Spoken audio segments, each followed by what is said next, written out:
Welcome to the Steel Flock podcast. We're your co-hosts, Matt and Ryan.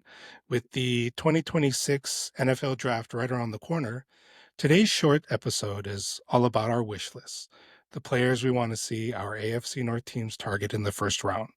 These are the guys we see as true difference makers, players who can become long-term, homegrown solutions at key positions. So before we jump in, make sure to subscribe to the channel for free in-depth AFC North analysis. So first, let's start with the Browns. They have two picks in the first round of the 2026 NFL draft at picks number 6 and 24. And so with pick number 6, we think that the Browns would really benefit from the services of Carnell Tate, wide receiver from Ohio State. He's a smooth and athletic receiver who gets open easily, using his speed and sharp routes to create separation. He tracks the ball really well in the air and consistently makes tough catches, even when defenders are close. Overall, he plays fast, stays in control, and makes it hard for defenders to disrupt him. With the 24th pick in the 2026 NFL Draft, the Cleveland Browns, we have selecting Spencer Fano, offensive lineman from Utah. He's 6'5", 311 pounds, Polynesian College co-player of the year. He was a team captain. The Browns are totally in a real retool effort for their offensive line.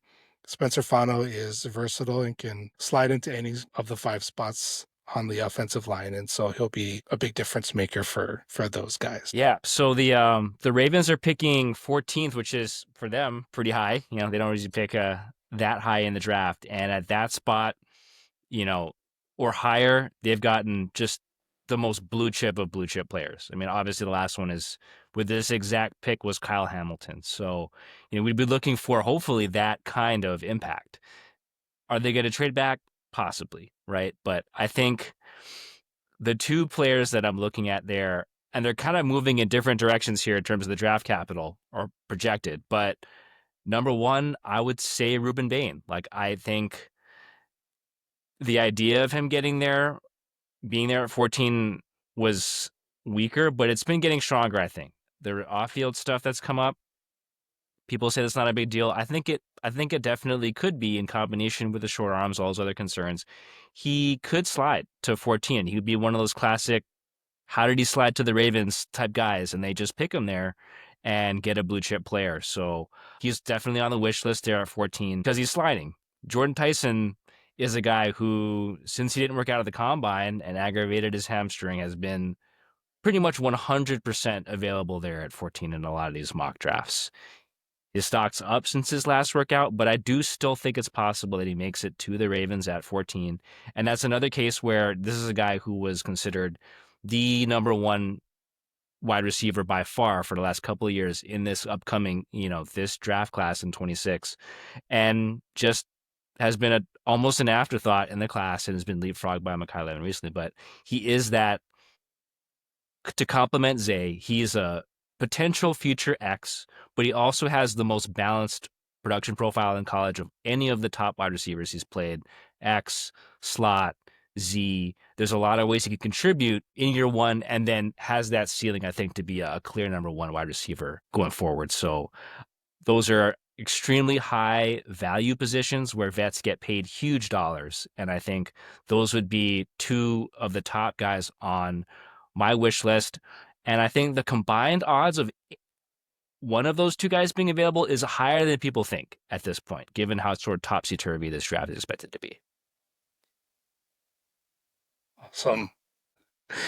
So at 24, we have the Steelers picking Vega Ioane, offensive guard from Penn State, 6'4", 320 pounds. He has the ideal size and build for a guard with a strong, powerful frame that shows up when he blocks. He plays with great balance, uses his strength and technique to move defenders and stay in control. In pass protection, he has strong hands and can quickly hold his ground against power, making him reliable in the middle of the line. He's good for man gap scheme and an immediate plug and play to replace Isaac Seumalo. And if he just so happens to be off the board at that time, The alternate that the Steelers can go is Omar Cooper Jr., wide receiver from Indiana. He's very productive with 20 touchdown catches since 2024, and he's not afraid of physical play, often winning through contact. He can line up in multiple spots and create separation with quick movement and bursts, especially off the line. And that's, what makes him a very complementary piece to Metcalf and Pittman Jr. in 11 personnel. And on top of that, he's explosive in the air and tough after the catch, able to break tackles and turns plays into big gains. He's a yak guy. Yeah. So for the Bengals, it's going to be a weird draft night for Bengals fans. They don't have a pick. Obviously, they sent number 10 for Dexter Lawrence to the Giants. So, it's a tough spot, I think, for them, because it's going to feel good now before this, going to be 29 years old, potentially declining nose tackle plays for them. They knock out their biggest need, I think, at defensive tackle in a draft that's horrible at defensive tackle, but pretty deep at other positions. So, as much as it might be a bummer on draft night, I think that it's a move that I think makes sense right now. If he declines uh quickly, which is definitely possible, they're going to look back and look at some of these guys who are available at that 10th pick and maybe really regret it. But I think for right now, it's a move that I think makes sense in what they think is a draft that's weak overall and weak especially at defensive tackle, for them to make that change. And as a Ravens fan, I don't love it, because I think, as we talked about kind of in the previous episodes, with the Ravens running so much big nickel with three safeties, they need two corners, basically, right? Two outside corners. That's all they need. I don't see corner as a need for them with a first round pick, at Nate Wiggins, and a really good number 2 in Chidobe Awuzie. But the Bengals were that team that was mocked almost over half the time a defensive back. So I think it's very possible that when the Ravens pick at 14, the best player on the board is going to be a corner, one of those big two guys, like Delane or McCoy. And if they pick a corner at 14, the fan base will explode. I think the fan base will riot. So that scenario has become scarily, I think, significantly more likely with the Bengals out of the mix at 10. So we'll see what happens on Thursday. Yeah, no, for sure. I mean, if they didn't trade their pick, I also would have, in our exercise here, I would have probably said that they'd have gone with McCoy or Delane, or even, Caleb Downs if he's still around at the 10th spot. And I don't think they could have gone wrong with either one of those three picks. Dexter Lawrence, he's 28 years old. I think last year he only had half a sack. So I don't want to go as far as to say that his play is declining. As he gets closer to 30, it very well may happen. So I guess we'll just have to see how it all Yeah. plays out.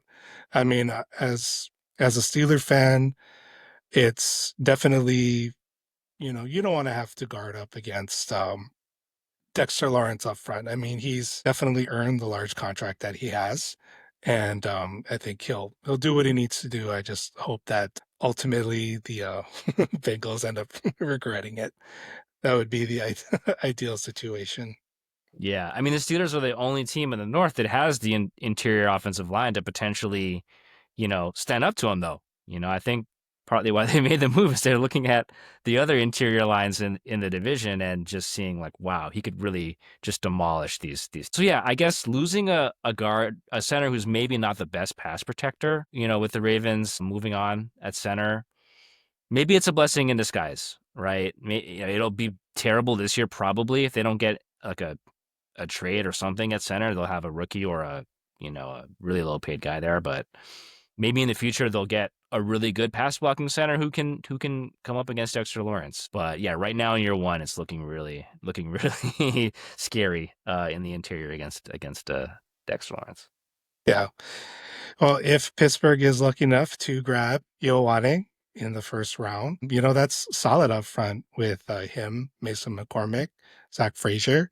And, I think that they'll be able to handle sexy Dex well enough, at least. When you have potentially a 42-year-old quarterback behind you, like, I mean, there's nothing more important than the offensive line. So, Yeah. um, Ioane will definitely be able to just step in and contribute right away.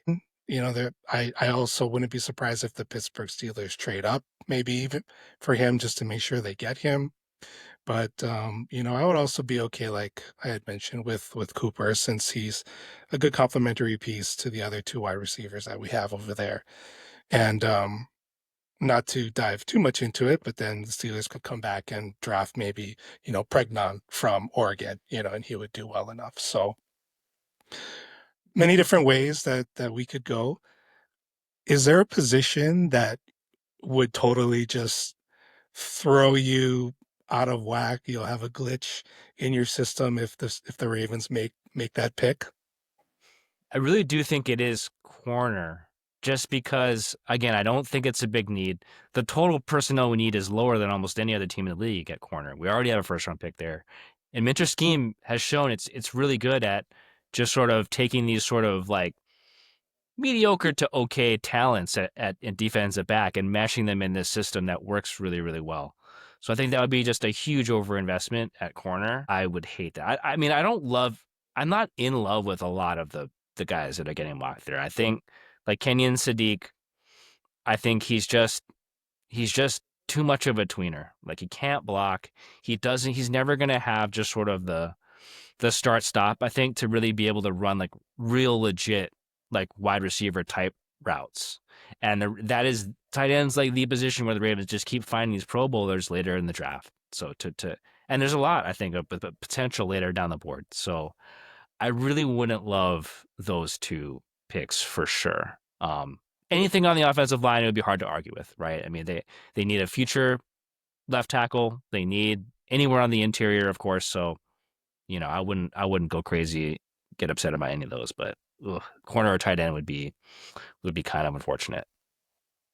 Yeah, for me, I think I would be very disappointed if Pittsburgh went QB first round. Um, I'm because I definitely have seen a number of mocks that have Pittsburgh taking Ty Simpson, and I just don't think that's too much for him. I just wouldn't want to do that. Yeah, I think the dream scenario for the Steelers is like maybe you guys get a haul to move down. You guys make like you're gonna take Simpson, and then you get a haul from somebody that to take your pick, and then get the same player you wanted to take in at 24, a bit later, and get some capital to go along with it. So we'll see. Yeah. We'll see with 12 picks. I mean, even the Ravens have 11 picks, right? I mean, they have plenty too. So a lot can happen that may or may not surprise us. But there's a lot of good value on day two, especially in regards to like wide receivers, and there are a couple of D tackles that I would want to draft, things like that. So, but no one in the first round, at least for a defensive tackle for me. Hmm. But yeah, we'll see how that goes. How about for the Browns? Like, are there any picks either at 6 or 20? I'm sorry, the Steelers are at 21. The Browns are at 24. Oh yeah, that's But right. are Okay, there yeah. yeah, are there any picks that the Browns could make that you'd be like, "Oh my God, I can't believe they just did that." I mean, yeah, it's kind of a good time to be a Browns fan. I don't think that there's really anywhere they could go that would be pretty bad. Obviously, I think Jeremiah Love would be a disaster for them, given that they took two solid running backs in the last drive to complement each other pretty well. But yeah, anywhere, like those low value positions like linebacker or safety, if they were to take Styles or Downs, that they are a team that needs leadership on that defense, and for the future. So there's just sort of a surplus value to taking those low value positions to them in particular, to where that those would be good picks for them, even if you think the position of value is low. Yeah, I do think tight end though, that would be if they're like, oh my gosh, this could be like the next Kyle Pitts type scenario where they take Kyle Pitts like so high. If they go Sadiq, then they think that he is this like sort of multifaceted, once in a generation athletic freak. If they talk themselves into that at 6, that would be, I mean, that would that would nuke the fan base. That would be a riot, you know. I agree. I agree. Yeah. Then the first position that came to mind too, like you, was running back. Yeah. If they ended up taking Love, it'd be like, hmm, okay. Yeah. Yeah. And how would you feel if, for whatever reason, maybe at pick 24, they went with Ty Simpson? Yeah, I mean, I think that would be fine. It would be another sort of fun kind of project for, you know, for their head coach to for Monken to work on. And they're a team that just has no expectations, and I think that would be a nice a potentially, you know, not I think it's actually a sneaky good situation for Simpson. Rather than going to a place like Pittsburgh where expectations are going to be sky high from day one, you know, that he's a quality starter. So if you go to just an acknowledged wasteland like Cleveland, you know, with a potential, you know, a head coach that I think people think is going to be one and done, but might not be, Monken. Um, you know, you could move on, I think, from a pick in the 20s. If a quarterback you pick in the 20s isn't good, okay, fine. Sorry, we'll move on. You know, especially when it's your second first round pick. I think Yeah. I think that's Yeah. sort of a uniquely low pressure scenario for him to find himself in that I actually think would be a sneakily really good kind of player team fit. Yeah. I've seen mocks where teams will trade back into the first, like Arizona to grab Simpson, New York Jets with their second pick in the draft in the first round, going Simpson as well. So we'll see how that plays out. But yeah, it if Cleveland ended up drafting Simpson, yeah, then they'd have Deshaun, they'd have Gabriel, they'd have Shador, and then now they would have Simpson. Man, like you said, man, a wasteland for quarterbacks. It's between Yeah. the Browns and the Jets for just total QB graveyards. Yeah. And probably one of those guys is going to move on and be good somewhere else, you know? So, Yeah. No, environment makes all the difference. Environment and coaching for sure. All right, and that's it for today's short episode of the Steel Flog podcast. You know, the draft is just days away. We're all very excited, and this is the future for our teams, and especially being in Pittsburgh. You know, I'm hoping for the best draft yet. So, let's hope they thank make you a for. big splash and bring home their QB of the future in the first round in Pittsburgh. Get the home crowd riled up. Yeah. Oh my gosh, I think there would be a riot for sure. But thanks everyone for watching. Please let us know how you feel about who we would want to join our, I should say, three AFC North teams in the first round of the 2026 NFL Draft. Please share it in the comments. We'd love to engage with all of you. Thanks for tuning in. Happy drafting. He's Matt. I'm Ryan. See you in the next one.